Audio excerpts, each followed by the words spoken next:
Diet culture and toxic wellness trends can make you feel like you're at war with your own body, constantly doubting yourself and chasing impossible standards. But it doesn't have to be that way.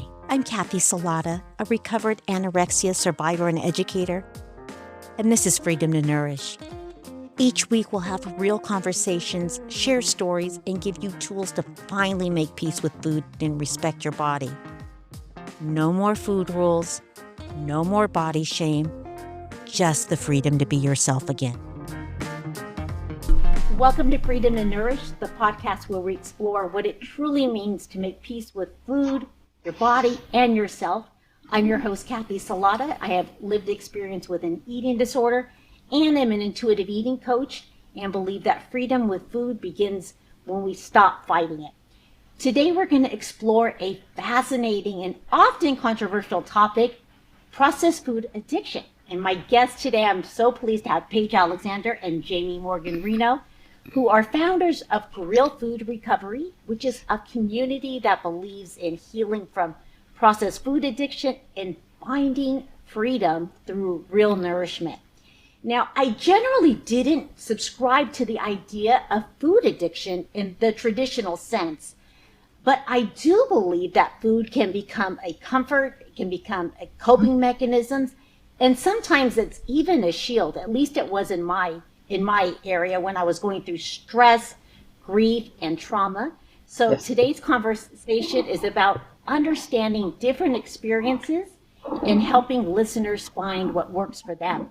So Paige and Jamie, I would love to start with your personal journeys. What led each of you to the belief that processed food can become addictive, and what did recovery look like for each of you? Would you like to start off, Paige? Oh, sure. So I have been a lover of sugar from my earliest memory, and I love something that Jamie says, that she shies away from the word food addiction versus understanding that food can be addictive, that it has addictive properties, which is just a more clear definition. I believe I have a sugar addiction, a true addiction, because if it walks like a duck, talks like a duck, it's a duck. But food in general, whole single ingredient food, is not addicting. It's the ultra processed stuff when we're consuming things that our bodies were not designed to consume, and it reacts in an addictive way when they were designed to have addictive reactions.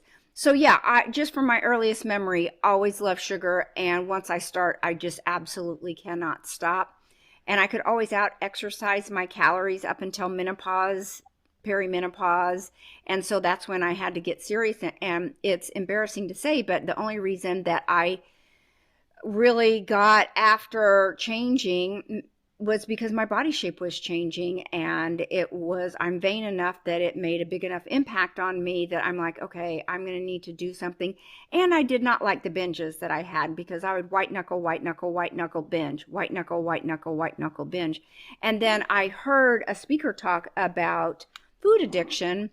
I'm like, well, what's that? And then I understood what was happening in the brain, and it described me to a T, and I knew I had to give it up. I had danced around it. I had tried the plant-based sweeteners. I had tried everything to keep my feet on both sides of the fence, to get rid of it and keep it in my life at the same time, till I understood that I really, in order to have full freedom for me, I did have to give it up completely, and it was the best decision I've ever made in my life. So it's just changed everything for me 4.5 years ago, and I eat plenty of fruit and feel satisfied. The cravings have gone away, and it just has made life a lot more enjoyable.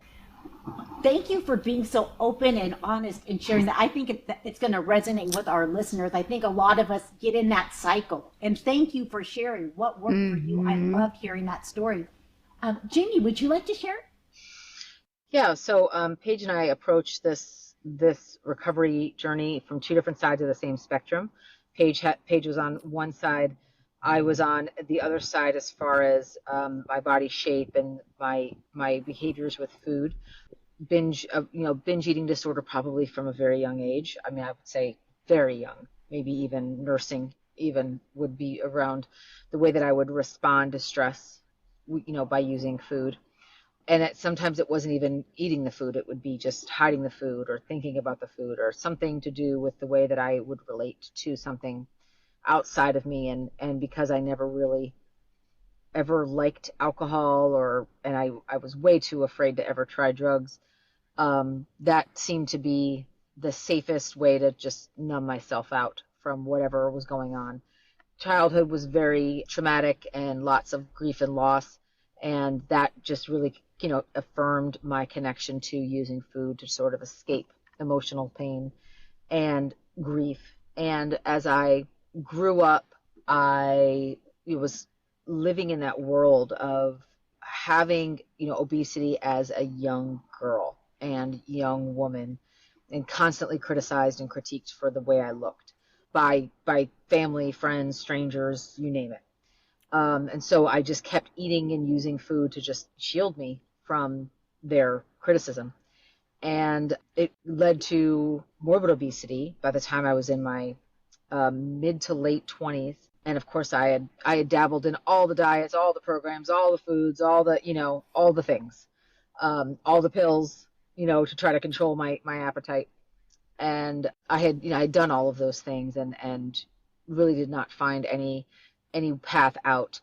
And a sudden loss of my mom, I was 28, and that was probably the thing that really took me down to my first bottom when it came to food.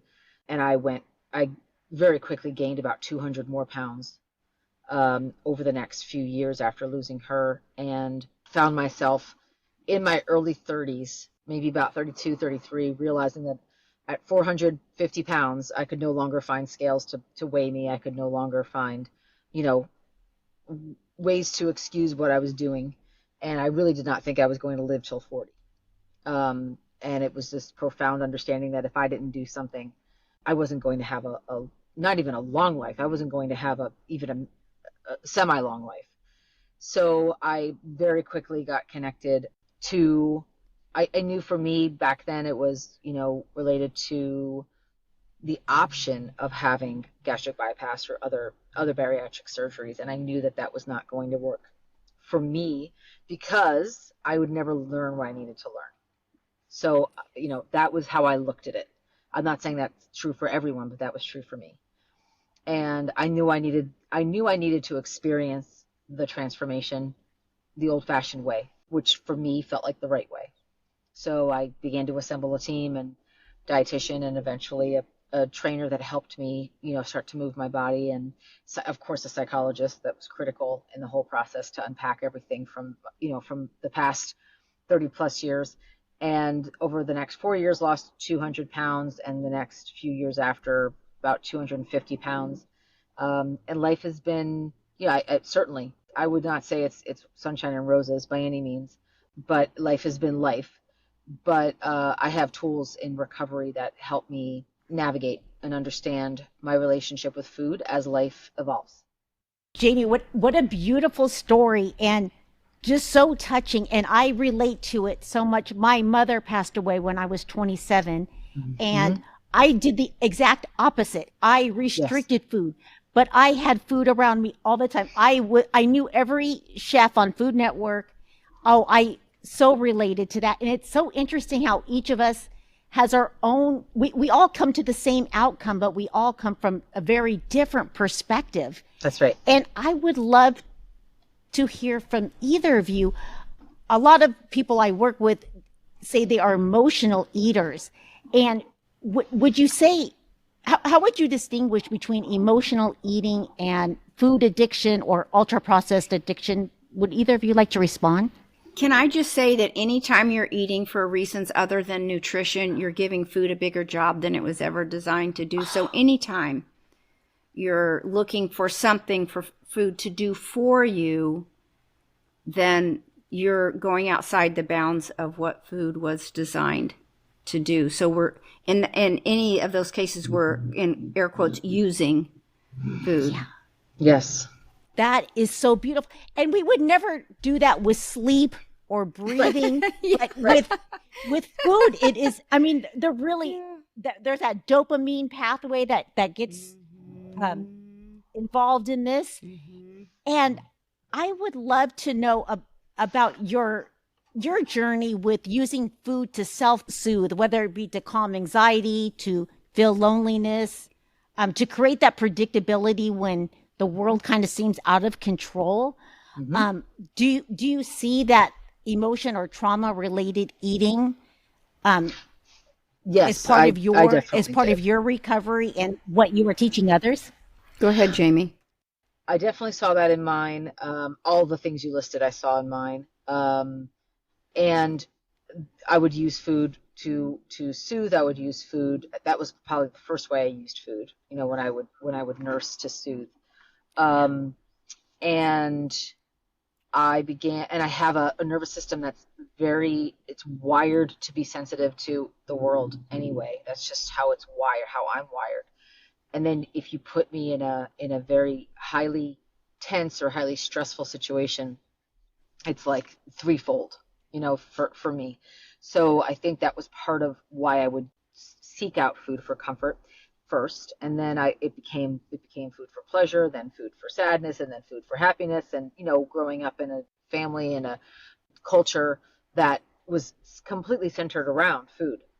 Growing up in New Jersey and Italian, and it's just what you did. You thought about food, you cooked the food, you cleaned up after the food, then you planned more food. Like that's what I was taught, by mom and grandma and aunts and great aunts and cousins, and then you were pulled into the food experience from a very early age. You were set up on a stool and given a strainer and a handful of green beans and told to hurry up and contribute. You were old enough now. And it was a rite of passage, and it was a connection point, and it was a confidence builder. It was all the things. It was all the things. So I had this perfect storm around me that really embedded these, some I thought were healthy beliefs, and many were not unhealthy or false beliefs around what food could do for me, what food was doing to me, what food would do against me, to work against me. It was my best friend and total 100% betrayer all at the same time. It was a very dysfunctional relationship. Oh, I again can relate to that. I was on the opposite spectrum, but that lack of eating for me was comforting at Yes. first, and it allowed Yep. me to distract until it didn't anymore. And tomorrow we're recording this the day before Thanksgiving, and Thanksgiving was the hardest holiday for me when I had disordered eating and an eating disorder. Sure. And part of it was that isolation piece. And you had mentioned some of the tools that you've built, but you also, both of you, talk about the importance of community and coaching. And what role do you think community plays in helping someone change their relationship with food? Go for it. I think that whenever you're in a community of like-minded people, just actually what's already started happening here between the three of us right now, you can see that sense of camaraderie and understanding, and our basic needs are to be seen, heard, and understood. And so when we're doing that, we're automatically in the brain goes, oh, you're not alone. Someone understands you. This is something that more than just you have. And so connection is the opposite of addiction. It opens the pathway for healing to start, knowing that you're not broken. There's other people who have the same exact thing. So that is just the beginning when you are in a group of like-minded people. And also it gives you the courage too and bravery to maybe try something you hadn't done before, and to be exposed to success stories and see people who are further down the road, and you can maybe meet people who aren't quite as far as you that you can help, drag them along too and be part of their journey. But you just can't do it alone. If you could, you would, and you haven't by now, so you can't. You need support. So beautifully said. I love that. Connection is the opposite of addiction. Oh, that is just beautifully stated.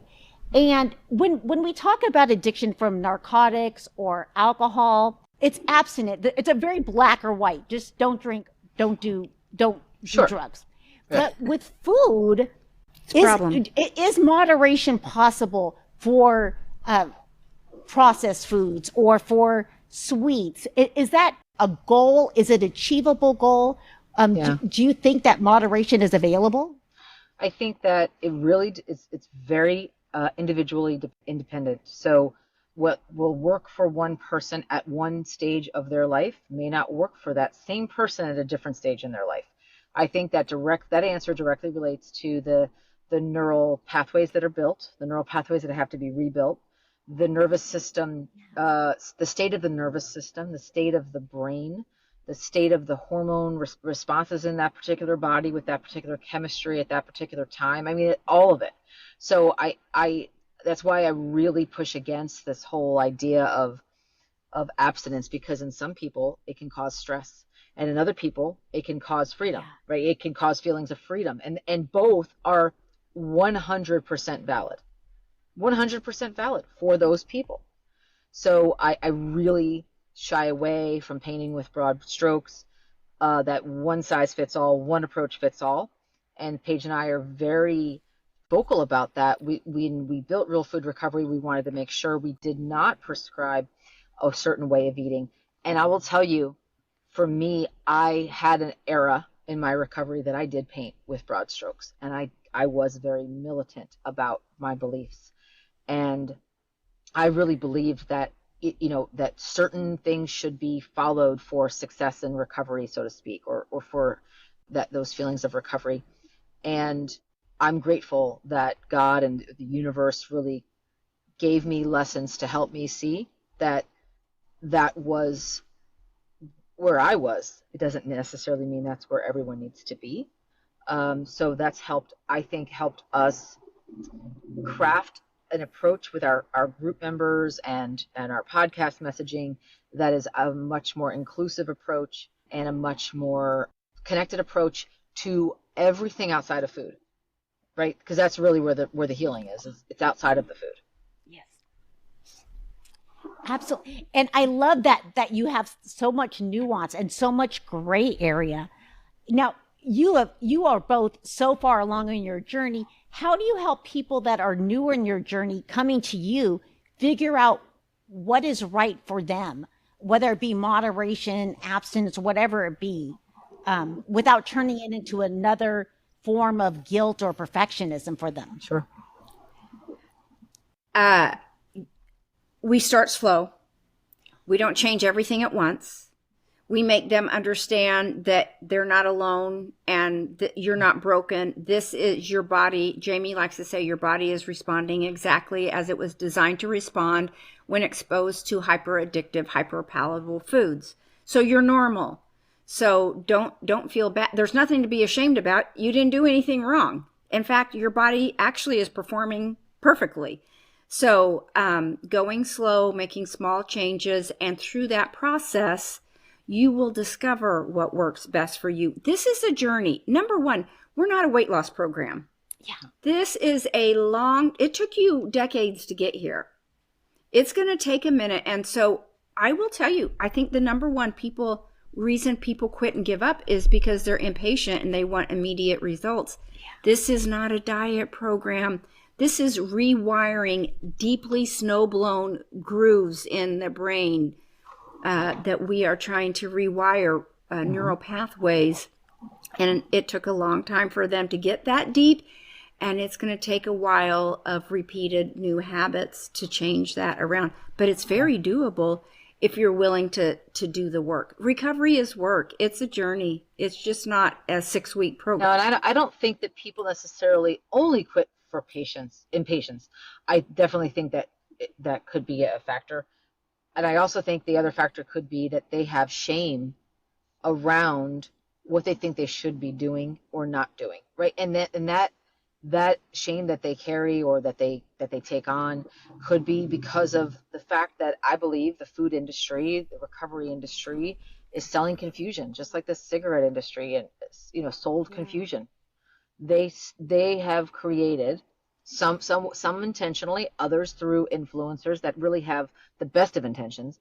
They have created an environment and a climate for us to exist in that is filled with nothing but contradictory messages about food and how we should eat it and what we should eat and when we should eat and how much of it and all the things. And so it drives so many people we work with, and certainly drove me for a while to think, if if I'm not doing it the exact way, this way, it's, these results, then I am failing. And therefore, if I can't do it, I'm just going to kick over the table and forget it. And that's the whole, what Paige and I have talked about, which is PS, not ours. The coin phrase is the ego trap. And the PS, the opposite of addiction is connection, is not ours either. That's a Johann Hari famous quote. But these two principles stand, right? These two principles stand that we will self-sabotage thinking that we're the ones causing the issues, and it's not that at all. So we really, I think about us in RFR, whether it's podcast messaging, interviews like this, working with our members, as if we're any kind of pusher, we're freedom pushers. Like, find your own freedom that works for you and exploit it. Exploit the hell out of it, please. Mm-hmm. And one thing I want to add on to what Jamie's saying too is that we recognize that your brain is always trying to keep you safe. Mm-hmm. And sometimes, well, all the time, the brain's going to perhaps keep you in a familiar hell versus an unfamiliar heaven. And so there can be some self-sabotaging going on too, especially going back to my point earlier, when things aren't changing fast enough, or you're not losing 2.5 pounds a week. And people are here to lose weight, because it's just not a 6-week program. And your brain, when you start to stretch and to grow, it does do some self-sabotaging to keep you stuck in a place that it's familiar with and understands. I think that's so beautifully stated. And I am a strong believer that being comfortable is not always good, and being uncomfortable is not always bad. Yeah. And I love that you were talking about freedom, and I see you both as pioneers and not role models, but hope. There is another path. You don't have to take this quick fix, short-term result path. It's never quick. Exactly. Quick is hard. Quick is the fastest way to misery. Absolutely. Absolutely. And you also focus on self-compassion and that sense of community, that you're not alone. You are normal. You are normal. Mm-hmm. These messages are what's irregular. Yes. That's the problem. Yes. And learning to be a friend to yourself and trusting yourself, it takes so much time. And you're building that awareness, self-compassion, support. Yes. And Kathy, you asked something earlier that I thought, and I know we touched on it, but I just want to go back to it. I think it's so important. You talked about abstinence versus that, intuitive place and maybe the journey between the two. And I think that it's so interesting. I think that for a lot of us, whether it's the three of us here or other folks that we work with, they will find places that work for them in between those, or they'll dance around those two areas. And I think the further we go and the further we connect with all those other things outside of food that make up for a rich, full, purpose-filled life, we're able to, rewire and heal what's happening inside our bodies and brains. And as we do that, I think we move away from this place of thinking that it has to be black or white, on or off, abstinent or not, to a place that can be much gentler, and we can use abstinence or stepping outside of abstinence as a learning experience and a tool to help. It's feedback, right? To give us more information to decide how we want to proceed from there. And I think that's the beauty. Abstinence certainly can be the landing place for many people, and that works for them. That's amazing. And it can be a wonderful starting point for data collection for others to say, you know what, when I did, when I explored this abstinence around these foods, for me, it felt this way. And I noticed that I was that way. And I noticed that when I ate foods that I thought I needed to be 100% abstinent on, I felt okay. And then there were other foods I didn't feel okay. So it's sort of like this whole theme of, the 12-step world of take what you like and leave the rest. And I will say that what will work for one human at one point, as they age, especially, and things change in their bodies, they may find that things that worked for them before didn't. either an abstinence or intuition. Things will change, and that, I think, is the message too, is rolling with it as it changes. That is beautiful. And the way both of you connect with the people you work with, you're taking out that black and white, one size fits all. And I think that is the true way to recovery. And notice that it's not going to be the same every day. You are going to change. Your relationship with food is going to change. And I would love to know, with someone who considers themselves addicted to a food or an emotional eater, what are 3 or a couple of things that they can do today to begin that process of healing their relationship with food in their body? I'm going to say awareness, because awareness is the first step to change. How do you respond? Why are you using, what is happening around you when you go into the food? What's happening there to push you to have a binge or a craving? What's going on internally that you're uncomfortable, that you're trying to numb, that you're using food for versus something else? So I think awareness is the first step to change. So Jamie, what do you think? Yeah. The word I would have used is presence, which is, I think, another version of that. So yeah, being present to your experience, to understand, what that feels like in your body, and what the thoughts are around it. And also the presence of knowing if you're going to have whatever the foods are that you're having, being mindful enough to stay present while you're doing that. Because it can be as you know, an intuitive eating coach, it can be a very different experience if you're present than it can be, while you're eating foods. It can be a huge learning and growth experience for the good. Even if it makes you feel bad, that's a huge learning and growth experience. So I think that presence, unlocks a lot. Just like, and awareness, like Paige said. And I like the idea that asking people, if food weren't an option right now, when you've got that jonesing and you're feeling like you're crawling out of your skin, if food weren't an option, what's something else that you could do? Let's pretend we weren't people that ate food. What else could you do to calm yourself? Is it text a friend? Is it walk outside? Is it put your feet in the grass? Is it deep breath? Is it journal? Is it putting your hands on your face saying, you're okay, you're okay, you're okay? Is it some type of breathing exercise? What would you do if food were not an option? And let's start building tools.